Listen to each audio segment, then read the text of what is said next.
Hello everyone, I'm Grice and for today's discussion we will tackle about the Grice's cooperative principle. Before anything else, let's have a brief background of Grice. Herbert Paul Grice, usually publishing under the name H.P. Grice or H. Paul Grice or Paul Grice. He was a British philosopher of language. He is best known for his theory of implicature and the cooperative principle, which became the foundational concepts in the linguistic field of pragmatics. But in our careful study, we will be just focusing on the cooperative principle and not on implicature. But don't worry, I will be giving a brief information concerning the implicatures. We have here the contents, of course, the unit objectives, main content, cooperative principles, the general formulation. And we have also the four maxims of cooperative principle. First, we have the maxim of quantity. Second, the maxim of quality. Third, maxim of relevance. And lastly, we have the maxim of manner. In this unit, we will be learning about the principle that Grice identified as what we follow whenever we are engaged in a conversation. When we're having a talk, there are things that we should do. There is a basic underlying assumption that we will endeavor to collaborate with one another to produce a meaningful dialogue. This assumption is known as the cooperative principle, and this assumption will be the focus of our attention in this unit. Grice identified four maxims under the premise that we aim to follow, and these maxims will also be discussed. But before we proceed to our discussion, let us first know our unit objectives. At the end of this unit, you should be able to do the following. First, explain what is meant by cooperative principle and identify in any conversation the observation of any of the maxims of the cooperative principle. Okay, let's take a look at the cooperative principle, the general formulation.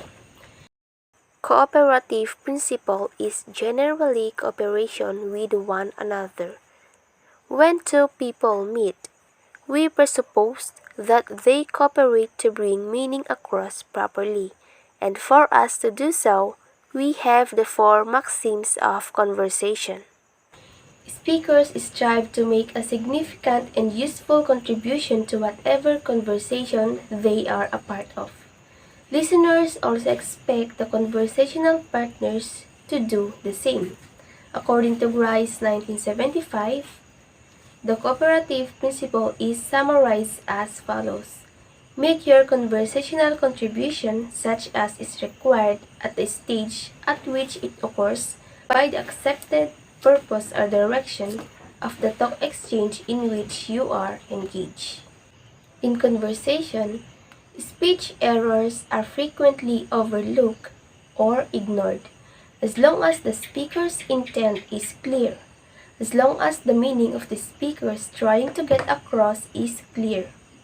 Similarly, we often find that meaning in some statements seem ridiculous or unrelated. For instance, with the use of sarcasms, metaphors, hyperbolic statements, and so forth, because we assume that speakers who use them are trying to get across some meaning. This is essentially what the cooperation principle entails.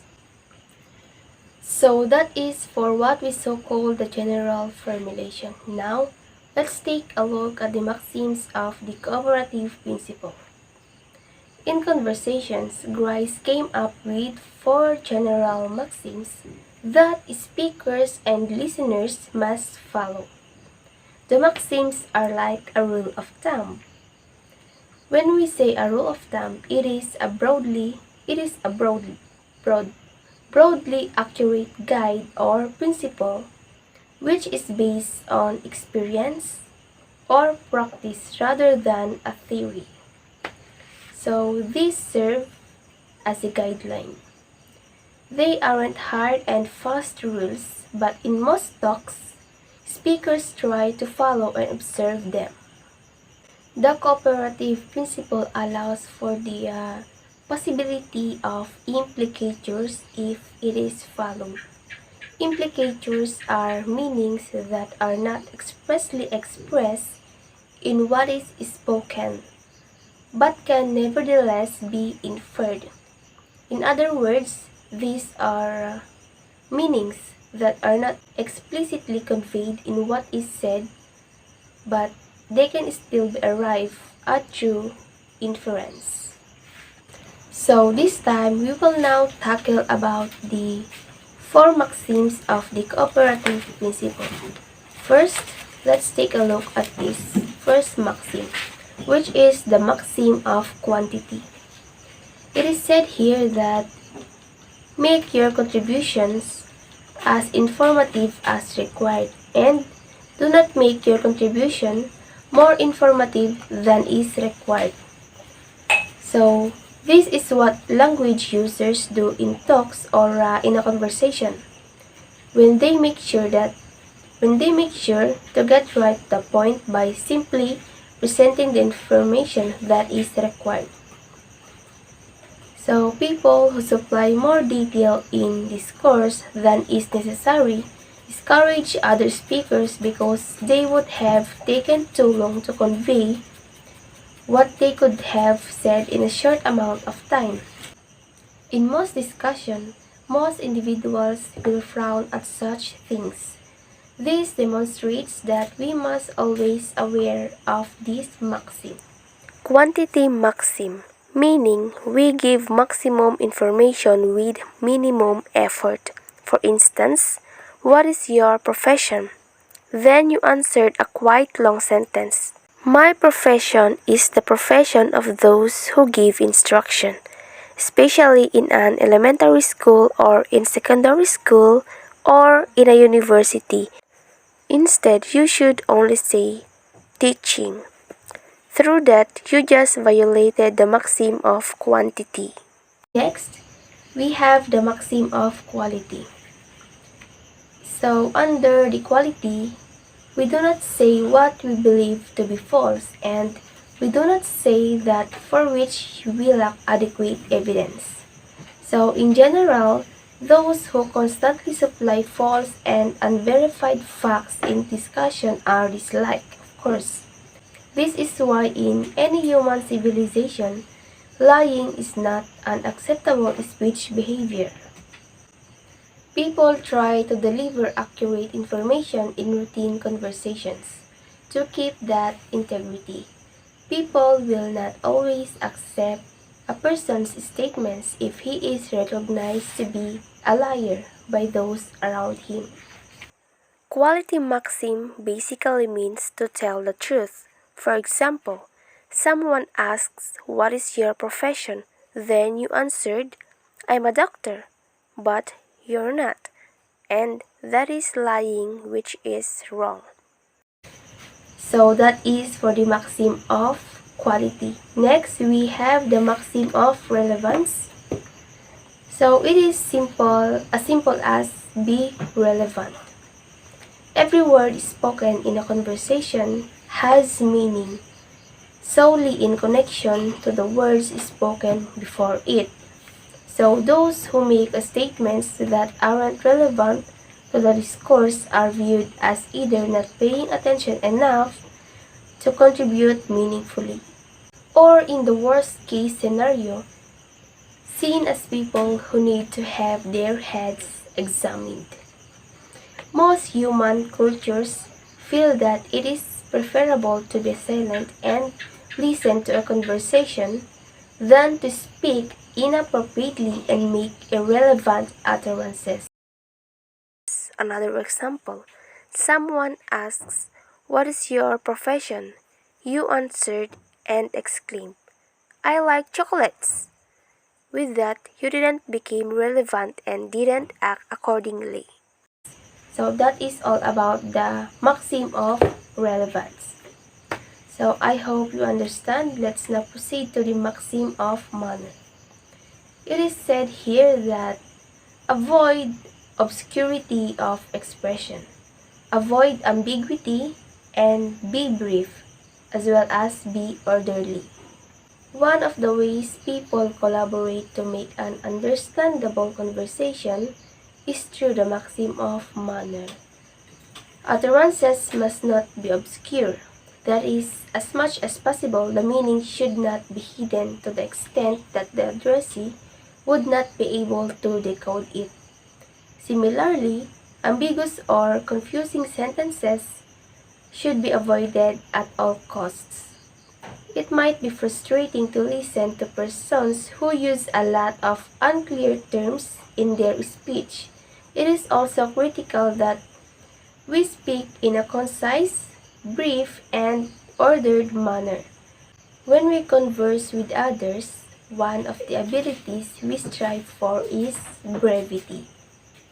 We will not always have enough time to express everything that needs to be said because we know we only have a certain amount of time to speak at any given time. So we organize our speech in such a way that we can convey everything we need to say in the time we have or within the limited period available to us. For instance, someone again asks you, "What is your profession?" Then you answered, "Am I a teacher?" Or "I am into teaching." And "What course did I take anyway?" Through this, you really violated the fourth maxim. So in this unit, we have examined the Grice's cooperative principle. The principle comprises of four maxims which state how we cooperate whenever we are engaged in a conversation or talk or discourse. For instance, we do not say more than we ought to say. We also ensure that we say is informative. We try to say only what is true, and we ensure the relevance of our speech to the ongoing situation. To sum it up, whenever people are engaged in a conversation, they are engaged in a cooperative venture. They have a sense on how long they should talk and the kind of things they should say that will make their speech meaningful to their addressee. They also know what is meaningful to say in any context and how they should say it. These are the things Grice summarized under his cooperative principle. Cooperating in conversation is done naturally as part of an average speaker's competence. So that's all for today, and thank you for listening. I hope you have learned something today, and especially when you go and engage in a conversation, please try to apply these four maxims. And thank you everyone, and God bless.